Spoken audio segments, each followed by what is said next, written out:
Hi, and welcome to the CAFMA Connect. I'm your host, Fire Chief Scott Freitag, and with me today, Dave Tharp. Assistant Chief. It's awesome to have you here. I know John bolted from town, but you like to have a good time. I like to have a good time. This is our New Year's Eve edition. So some may ask that are on YouTube, why are you wearing Hawaiian shirts? And the answer is, one, we wanted something festive that said New Year, but we weren't willing to dress like the New Year's baby. Well, some of us weren't, definitely, and thank goodness for that. Yeah, I don't think, it wouldn't have looked bad on the other podcast platforms, but on YouTube, it would not have been pretty. Yeah, definitely. And Jen would have been very upset with me for that. So Dave, 2021, nearly in the rearview mirror. This will come out Friday morning, the 31st, and the next day, we were on to a new year. I know. I'm excited. I'm actually excited because 2021 was a great what I call a recovery year for the organization as well as for a lot of people. And yet it's still, there's 2022 right around the corner that offers a lot of opportunities. And everyone thought when we entered into 2020 when we left 2020 and we entered into 2021 that things were going to get better because COVID was going to go away magically because it's a virus, and that's not what viruses do. I don't know if you know that or not. So 2021 was somewhat of a continuation of 2020, only in some cases a little bit worse because we have some idiots that are running the country right now. But they did give us "Let's Go Brandon," the slogan, which I think is hilarious. It's just, I'm easily amused. It's funny, but when we look at 2021 and we look back at all the different variants of COVID, it kind of feels like, remember in Christmas Vacation when Chevy Chase got the notice that he'd been entered into the Jelly of the Month Club? Yes, definitely. Do you feel like a little bit that we're in the COVID of the Month Club? It seems like that we're coming out with different variants every single month, but and I don't anticipate that'll ever go away. It's just going to keep mutating until we get to a point where the powers to be say that it's an endemic instead of a pandemic, which probably should have been labeled that from the get-go. Well, endemic isn't as scary as pandemic, and when you're trying to coerce people into doing things they don't want to do, it's better to try to scare them with it. But for me, I think it would be better, instead of naming every different variant, just call them all, from here on out, OMG, there's another variant. Okay, because Omicron kind of fits that, right? I just called the OMG variant. Yep, there it is. There's going to be another one. And I saw this. It made me laugh, Dave. It was a meme, and it said, so the first 2 shots of the vaccine and then the booster haven't prevented you from getting COVID, but your Hello Kitty mask will. Yeah, only if it's a surgical mask. They were saying it's not supposed to be a cloth one. Cloth ones, supposedly you have to double up or triple up or even put a surgical mask on with the cloth one over it. So it still doesn't work, and those surgical masks come out of a box that say these do not stop viruses. So read the label. So that's 2021. We're going into 2022. COVID's still around. We're hopeful that people will finally come to the understanding that you and I have had since COVID started. It's here. It's not going away. We need to learn to live with it, not live in fear. And hopefully, as we go into 2022, there will be less fear and more living. That's what I'm looking forward to from people. Yeah, I would agree. I think that people need to definitely prepare themselves, no different than you do with the flu or any other virus out there. Be healthy, be positive, eat good nutrition, take care of yourselves, take care of your family. But at the same time, you need to definitely live your lives. Well, and I think that's one of the things that we've learned from this, or that people should have learned from this, which is the healthier you are, the better place you're going to be to deal with any type of sickness. So this year, if you make the New Year's resolution that you're going to work out more, do it. Yeah. Eat healthier. Put down the Twinkie. Just a thought. And in 2021, we see the hospitals of late, the healthcare industry really seeing a surge of patients, so they say. But it's not necessarily bed space. It's that when you make a mandate for a vaccine and then start terminating your limited staff, it creates a staffing shortage. You have plenty of beds. You don't have enough people to care for them. So, you know what my dad told me when I was a kid growing up? Don't do dumb stuff. So when you make dumb decisions, these things are likely to happen. And that's something that hopefully in 2022, some of these healthcare workers that have been let go or had to leave a job because of these mandates, maybe people will come to their senses and these folks will get their jobs back. Yeah, I've always said from the beginning of this, and I've expressed this to my kids as well as community members as well, 10 years from now we'll be judged based upon what happened during this time frame. And hopefully people will learn far better than what we are doing. And then on top of that is my biggest fear through all of this is apathy. Right. People will get to a point where they hear the new variants coming out. They keep hearing the conditions changing. Like the Right. CDC just came out with a new condition that said that you only really need to be quarantined for 5 days now, and then you can test negatively, and then you can be back to work after 7 days or be back out in the community in 7 days. There's all these different variants that are going on that the people will eventually, and the communities will eventually get to a point where they won't know what to believe in. Right. They'll get so oversaturated with information that they basically turn around and say, I don't know what to believe. I'm not believing any of it. And then we have something that really is catastrophically bad come through, like another avian bird flu, that really has a high mortality rate. Right. And then people really won't believe anything. They won't adhere to things, and then it really will start wiping people out. Oh, yeah. And so I'm hopeful that we don't get to that point, but we're already hearing reports of, communities that are already just basically saying, we don't know what to do, so we're not doing anything. And so it's almost like that apathy is already setting in. Right. And apathy is a bad thing. I'm just glad we don't live in Australia, where certain parts kind of remind you of 1940s Germany with special camps. So if you are exposed to COVID, they're going to send you to this camp for your quarantine. Not good, people of Australia, not good. Looking at another issue that we ran into, I was at Discount Tire today getting my tires rotated and balanced for my New Year's trip. And I was working on the review, looking out the window, and I saw the elusive Lifeline / AMR ambulance driving down the road. I think that company does a better job hiding than Bigfoot, and we could find him easier. And the upside is if we actually talk to Bigfoot, he would probably understand what the issues are up here, unlike the state. Now, am I saying that Bigfoot is smarter than those working at the state level? You decide. Yes, I am saying that.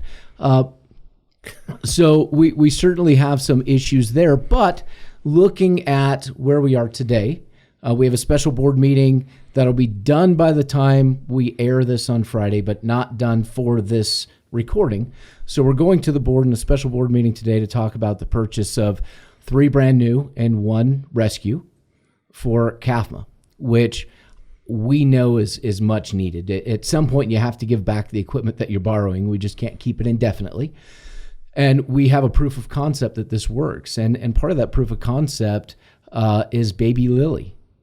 And I know you've seen the pictures. I have. Just the cutest little girl. And her family brought her by the station on her first birthday, December 22nd, so that she can meet some of the crew that were there that night, that transported her to the helicopter when she's the little girl that nearly drowned and was in cardiac arrest. So what an uplifting story. And for me, Dave, when I look at it and I see the Mesa rescue in the background, with baby Lily sitting on the hood, I can't help but think about how fortunate we are to live and work in a state where the fire service just works together for the betterment of every community and every citizen. Right. I agree. There's no monetary gain for us to do this. In fact, as we've discussed, this is cutting into our budget a little bit by staffing these rescues and ensuring that there are available units to be able to transport people to the hospital. in this particular case, this was a Christmas miracle, if you will. Yes. That we absolutely were there at the right place at the right time. And I think that as a whole, we try to do whatever we can to help out our citizens in our community. Even if it means that we have to spend a little bit more money out of our budget, we try to do the best thing that's possible and for their best interest. Sure. And the other great story of the year, the other miracle story is baby Easton, delivered by B Shift Station 62 and that crew. And the baby Easton's family brought him by to meet the crew as well, which is just, it's very special when people come back by and say, thank you for what you did. You made a difference in my life. Yeah. I think there's a lot of times where first responders, we meet so many people, and it's happened to me even when I was on the engine, where people would come up and say, thank you.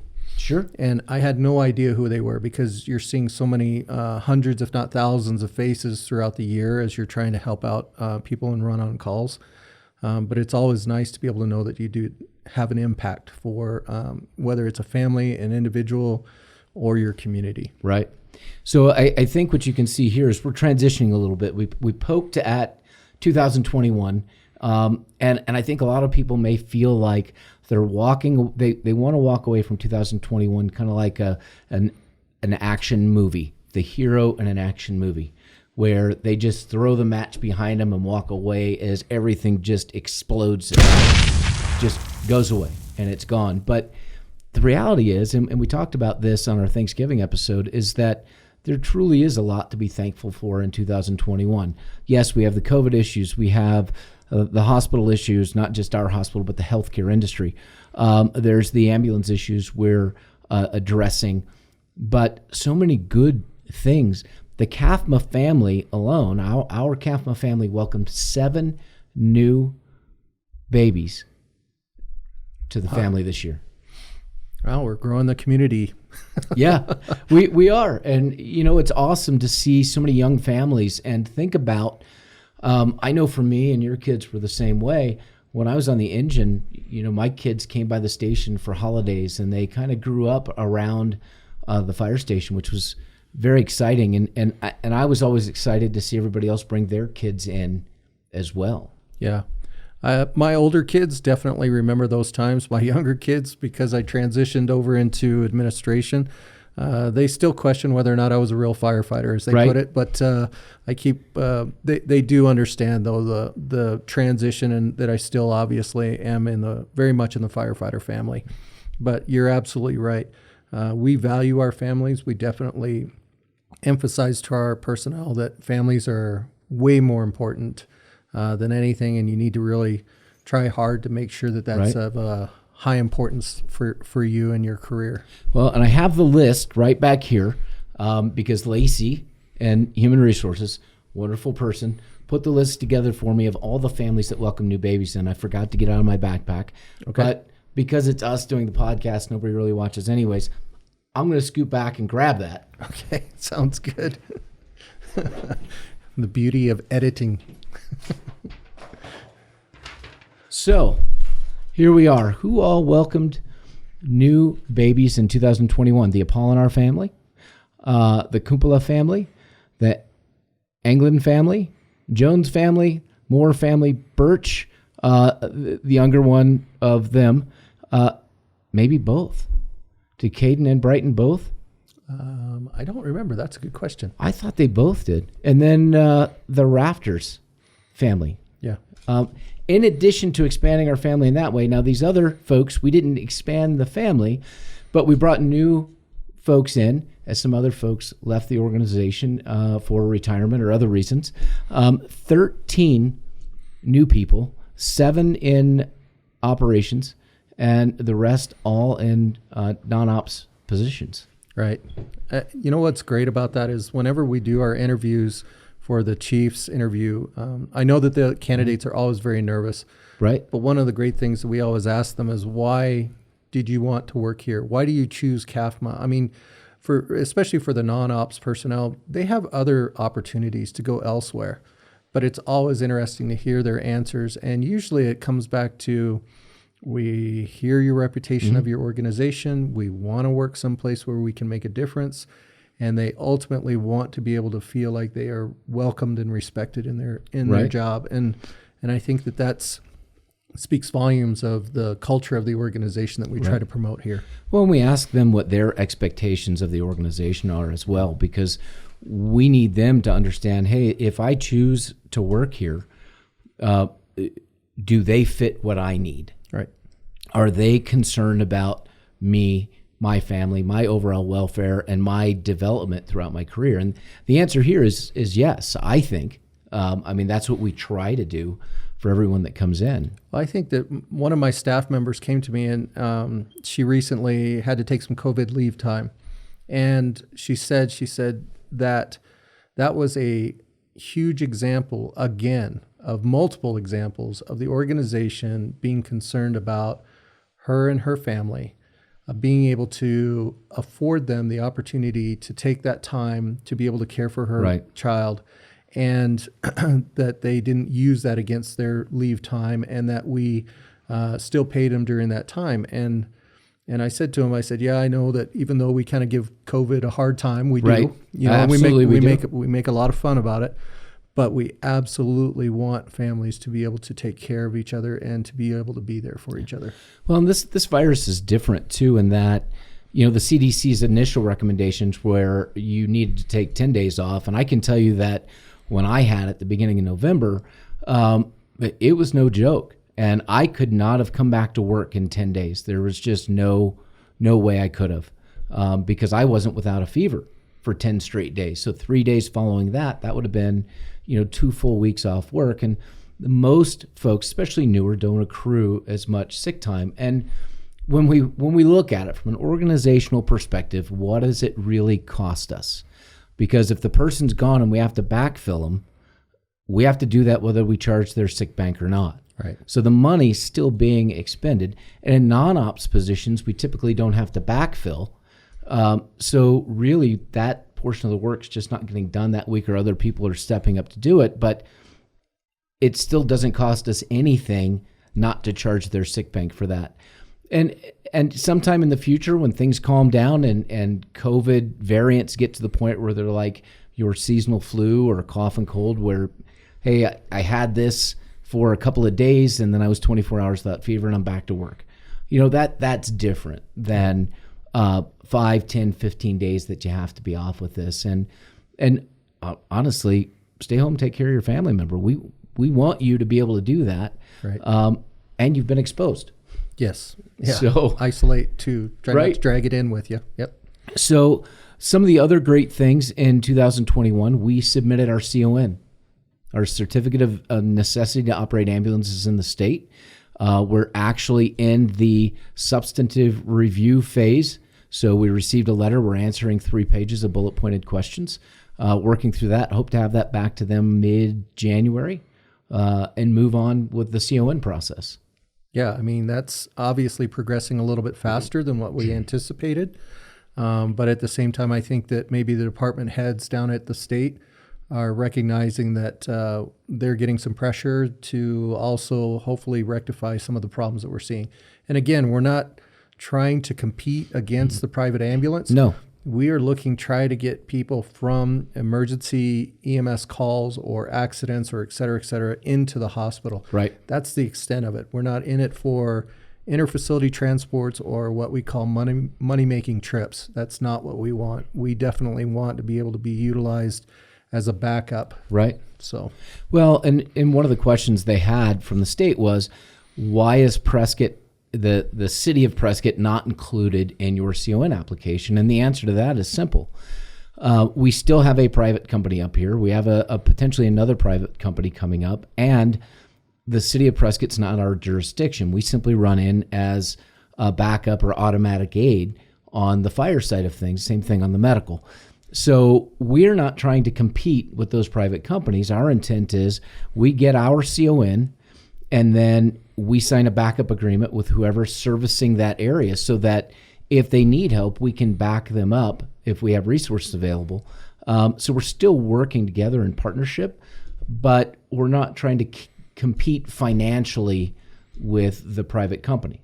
We're simply trying to shore up what's essentially a failed system, and I think we're on the right path. And I think that most people understand the concept of a monopoly, right? A lot of people Right. understand that monopoly is not good for any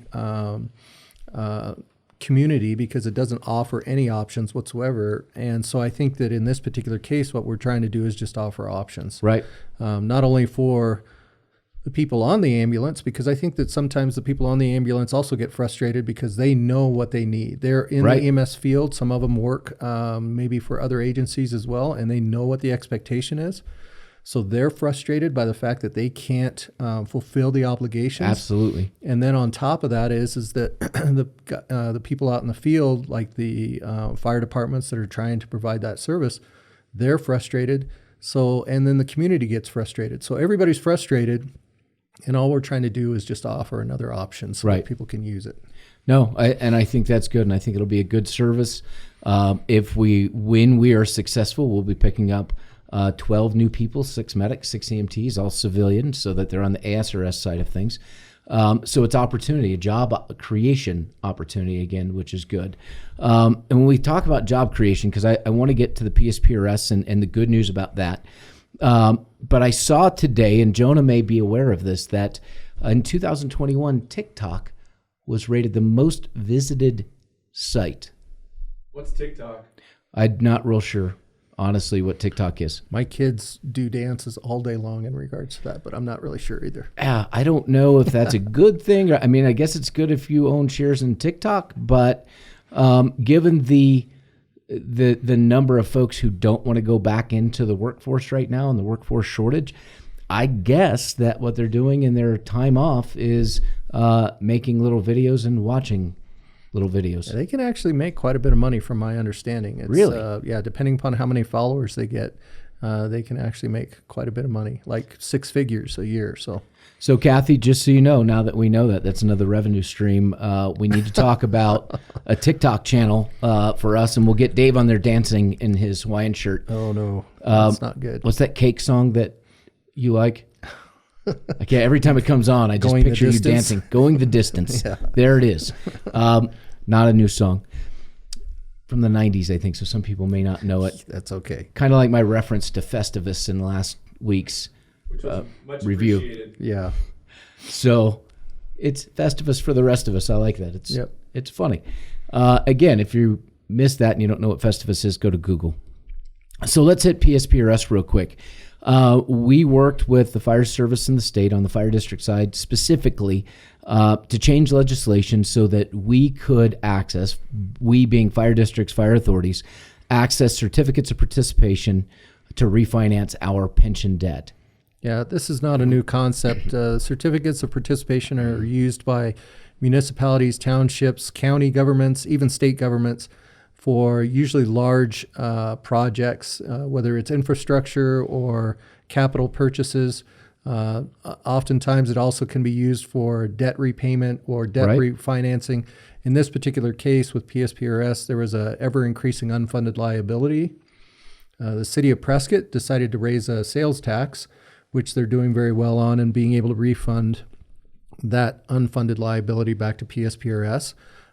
In our particular case, we decided to go the certificates of participation route. Right. And part of that because we can't we can't No. implement a sales tax. We don't have that authority. We don't have that authority, and even if we raised our tax rates maximum amount, we still wouldn't raise enough money that would make that big of an impact. So we refunded or refinanced. It was at $53 million or $56 million, Dave? Straighten me out on that. It was $53,350. $53 million that we refinanced over 17 years because we dropped from 7.3% to 2.9% on the loan. We're going to save the taxpayers $21 million. Mm-hmm. And the kicker to that is that the great thing that we're already seeing is that had we not refinanced those COPs this year, next fiscal year, our employer rate would have gone up by $1.5 million to PSPRS. Yeah, we received the actuarial report and what was forecasted for us for this next fiscal year. And I was a little bit, it's not that we haven't budgeted Right. accordingly, but I was still a little bit surprised that it was as high as it was. But with that, plus what we had from the board's commitment to repay some extra money, we were going to see about a $1.5 million increase in 1 year, which would have really put a hardship on this organization. So instead, we're staying flat, maybe drop a little bit, 100,000, 150,000. Yeah, we're probably going to be just a little bit over. Okay, just a little bit over what we paid last year. What we paid last year, but it's not going to be much. It's right. It's definitely not in the $1.5 million range. So, and we knew that was going to go up. I mean, we expected over the next 5 years to go up from the 4.4 we were paying to around 5.5, but then level off. And that's the key, is that it levels off, and it slows the growth rate on that because the interest rate's so much lower. Right. So, I mean, as we look at 2022, the year. And we look at the next fiscal year, man, that's a great place to be to avoid a $1.5 million hit. I think so. There's two things that really came out of that. One is for all the retirees or potential retirees in the system, they don't have to worry now that their retirement is going to go away.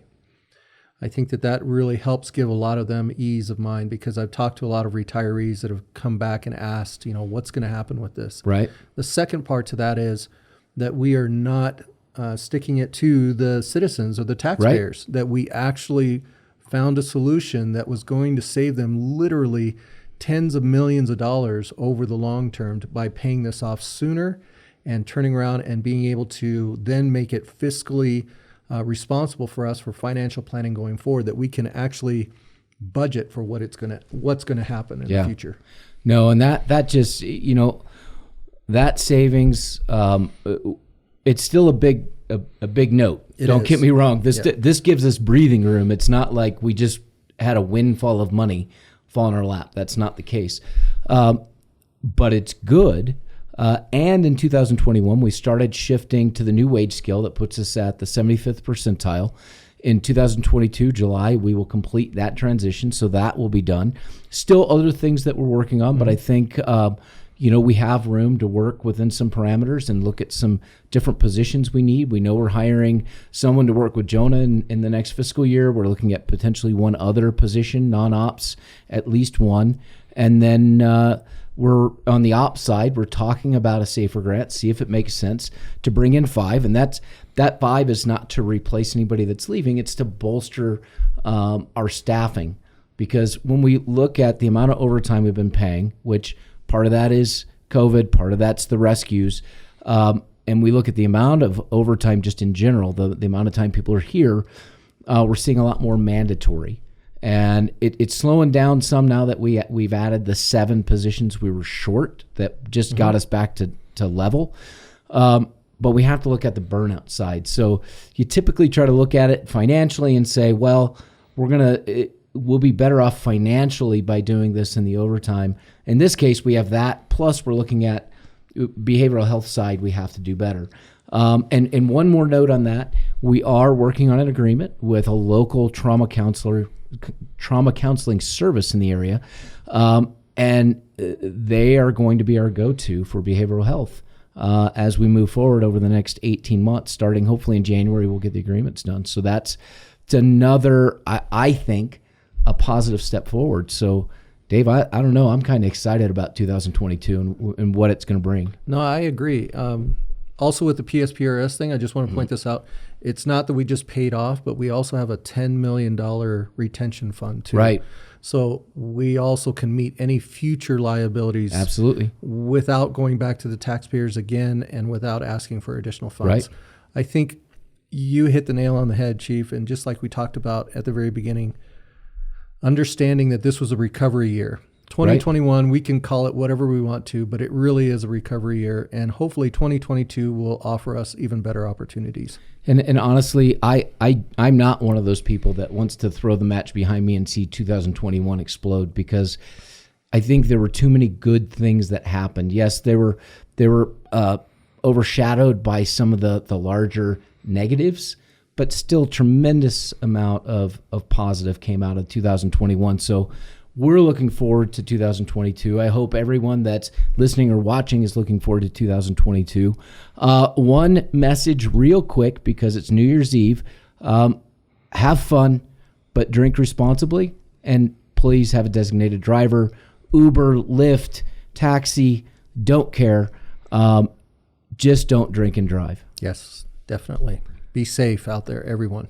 So I hope that all of you have a great New Year's Eve, great New Year's Day, and are looking forward to jump starting 2022 in the following week.